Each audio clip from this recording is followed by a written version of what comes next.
പ്രതിപക്ഷ നേതാവ് രാഹുൽ ഗാന്ധിയെ സ്പീക്കർ ശകാരിച്ച സംഭവത്തിൽ ബിജെപി വീഡിയോ പ്രചരിപ്പിച്ചതിൽ കോൺഗ്രസിനെ കടുത്ത അതൃപ്തി. സ്പീക്കറോട് ഇക്കാര്യം ഉന്നയിക്കും.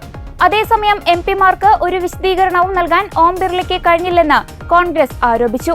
കോൺഗ്രസിലെ 2 എംപിമാർ മാത്രം വന്നാൽ കാര്യം വിശദീകരിക്കാമെന്ന നിലപാട് അംഗീകരിക്കാനാവില്ലെന്നും കോൺഗ്രസ് വ്യക്തമാക്കി.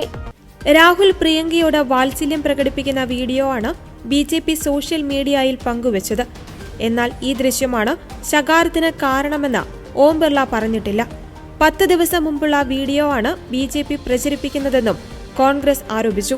സഭയിൽ മര്യാദ കാട്ടുന്നില്ലെന്ന കടന്നാക്രമണത്തിലൂടെ രാഹുൽ ഗാന്ധിയെ വ്യക്തിപരമായി കടന്നാക്രമിച്ചിരിക്കുകയാണ് ലോക്സഭാ സ്പീക്കർ ഓം ബിർള. കുടുംബാംഗങ്ങൾ ലോക്സഭയിൽ നേരത്തെയും ഒന്നിച്ചംഗങ്ങളായിട്ടുണ്ടെന്നും പ്രതിപക്ഷ നേതാവ് സഭയുടെ അന്തസ്സ് കാത്തുസൂക്ഷിക്കണമെന്നും ഓം ബിർള ആവശ്യപ്പെട്ടു. സ്പീക്കർ അടിസ്ഥാനരഹിതമായി സംസാരിച്ചെന്നും തനിക്ക് സംസാരിക്കുവാൻ അവസരം നൽകിയില്ലെന്നും രാഹുൽ ഗാന്ധി പ്രതികരിച്ചു. കഴിഞ്ഞ ദിവസം ശൂന്യവേളയ്ക്ക് പിന്നാലെയാണ് ചെയറിലുണ്ടായിരുന്ന സന്ധ്യ റായെ മാറ്റി നാടകീയമായി സ്പീക്കർ ഓം ബിർള കടന്നുവന്നത്.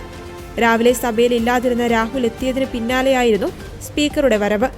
പല അംഗങ്ങളും സഭയിൽ മര്യാദ ലംഘിക്കുന്നത് തന്റെ ശ്രദ്ധയിൽപ്പെടുന്നുവെന്ന് പറഞ്ഞാണ് ഓം ബിർള രാഹുൽ ഗാന്ധിക്കെതിരെ തിരിഞ്ഞത്. പ്രതിപക്ഷ നേതാവ് സഭാമര്യാദ കാട്ടണമെന്നും അച്ഛനും അമ്മയും സഹോദരങ്ങളും ഇവിടെ നേരത്തെയും ഒന്നിച്ച് അംഗങ്ങളായിട്ടുണ്ടെന്നും അദ്ദേഹം പറഞ്ഞു. അതോടൊപ്പം ഒപ്പമുള്ള പ്രതിപക്ഷ അംഗങ്ങളെയും രാഹുൽ നിലയ്ക്ക് നിർത്തണമെന്ന് സ്പീക്കർ ആവശ്യപ്പെട്ടു. പ്രകോപന കാരണം വ്യക്തമാക്കാതെ ഇത്രയും പറഞ്ഞ സ്പീക്കർ സഭ നിർത്തിവെച്ചു. രാഹുൽ സംസാരിക്കാൻ എഴുന്നേറ്റെങ്കിലും അനുവദിച്ചില്ല. കാരണം പിടികിട്ടുന്നില്ലെന്നും ഒരാഴ്ചയിലേറെയായി തനിക്ക് സംസാരിക്കുവാൻ അവസരം നൽകുന്നില്ലെന്നും രാഹുൽ ഗാന്ധി പ്രതികരിച്ചു. കെ.സി. വേണുഗോപാൽ എംപിയുടെ നേതൃത്വത്തിൽ 70 കോൺഗ്രസ് എംപിമാർ സ്പീക്കറെ കണ്ട് പ്രതിഷേധം അറിയിച്ചു.